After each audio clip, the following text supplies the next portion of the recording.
Mettez pause, cherchez vous-même la solution avant de regarder la correction. Bonne vidéo.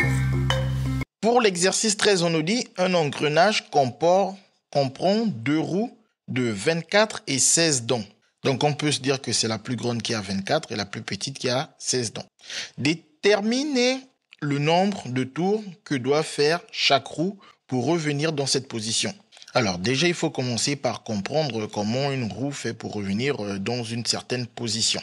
Quand on prend par exemple la roue qui a 24 dents et on sait que les dents doivent tourner puis revenir à cette fameuse position, on regarde par exemple la dent repérée par cette couleur ici, ce petit point-là qui semble jaune, et on se dit de combien de dents doit se déplacer ce point jaune pour revenir à cette fameuse position.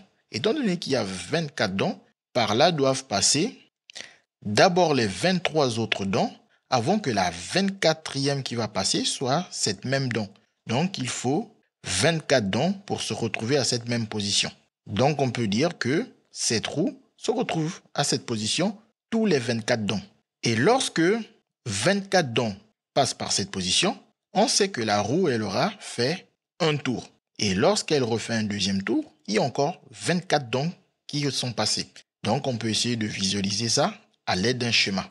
Donc, on regarde par exemple la roue à 24 dents. On sait que lors du tour 1, elle fait 24 dents. Lors du tour 2, elle fait 24 dents de plus, soit 48 dents. Et pareil, lors du troisième tour, elle fait encore 24 dents de plus, soit 78 dents.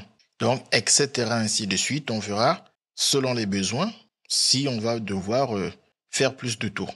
Maintenant, une fois qu'on a compris ça, on peut refaire exactement la même chose pour la roue à 16 dents. On sait que tous les 16 dents, elles se retrouvent à cette même position. Donc, lors du premier tour, elle fait 16 dents. Lors du deuxième, elle en fait 32, soit 16 de plus.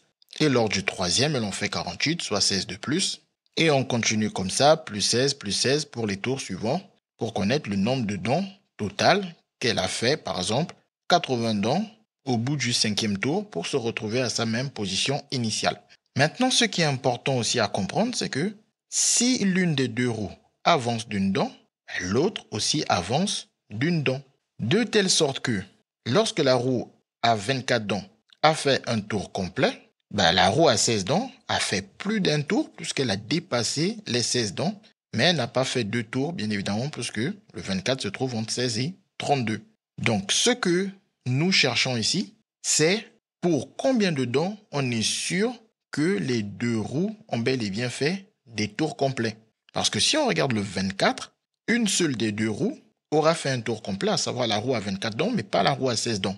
Et si par exemple je regarde le 32, la roue à 16 dents, elle aura fait deux tours complets, tandis que la roue à 24 dents aura fait un seul tour complet, étant donné que le 32, il est entre 24 et 48, mais elle n'aura pas fait deux tours au moins. Elle aura fait juste un tour et quelques. Donc nous, il nous faut trouver au bout de combien de dents ces deux roues ont-elles fait en même temps des tours complets.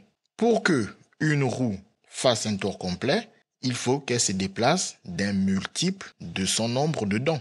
La roue à 16 dents fait un tour complet si elle se déplace d'un multiple 16 qui représente son nombre de dents. Donc pour que les deux roues fassent des tours complets en même temps, il faudrait trouver un nombre qui va être un multiple des deux, c'est-à-dire un multiple commun. Et donc, dans les deux tables de multiplication de 24 et de 16, ce que nous cherchons en fait, ce sont les multiples communs parce que c'est au bout des multiples communs que les deux roues auront fait des tours complets pour se retrouver à la même position de départ. Donc, on cherche un multiple commun. Déjà, on voit que le premier multiple commun qu'on a, c'est le 48 ici et le 48 ici. Comme c'est le seul multiple commun qu'on voit, on peut essayer de rallonger cette liste pour voir si on n'a pas d'autres multiples communs. On aura forcément d'autres multiples communs, il suffit juste d'avoir une liste assez longue. Ici, on va jusqu'à 120. Et si on regarde plus de tours, on voit qu'on retrouve encore un autre multiple commun. On pourrait rallonger la liste et retrouver encore d'autres multiples communs. Donc ici, 96 est un multiple commun de 24 et de 16. Donc qu'est-ce que cela veut dire? Ça veut dire qu'au bout de 96 dents, les deux roues vont se retrouver à la même position. sauf que la roue à 24 dents aura fait 4 tours et la roue à 16 dents aura fait 6 tours. Maintenant, quand on relit bien la question qui nous est posée, c'est de déterminer le nombre de tours que doit faire chaque roue pour revenir dans cette position. Nous, on veut juste partir de cette position et connaître le nombre de tours que doit faire chaque roue pour revenir prochainement à cette position. Donc, ça veut dire qu'on ne cherche pas n'importe quel multiple commun, on cherche tout simplement le plus petit commun multiple des deux, c'est-à-dire le PPCM de 24 et de 16. Donc, PPCM, plus petit commun multiple.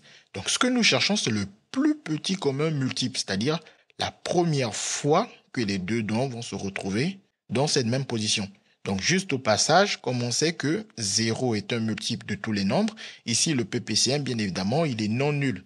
Donc, ça ne sert à rien de dire que le plus petit commun multiple, ce serait 0. Étant non nul, donc le plus petit commun multiple non nul, c'est 48. Donc, au bout de 48 dents, les deux roues vont se trouver dans cette même position. Et ce sera au bout de 2 tours pour la roue à 24 dents et de 3 tours pour la roue à 16 dents. Voilà, on a donc répondu à la question qui était posée. CQFD, ce qu'il fallait découvrir. L'application de cours, ça nous aide à comprendre le monde qui nous entoure et à prendre des décisions.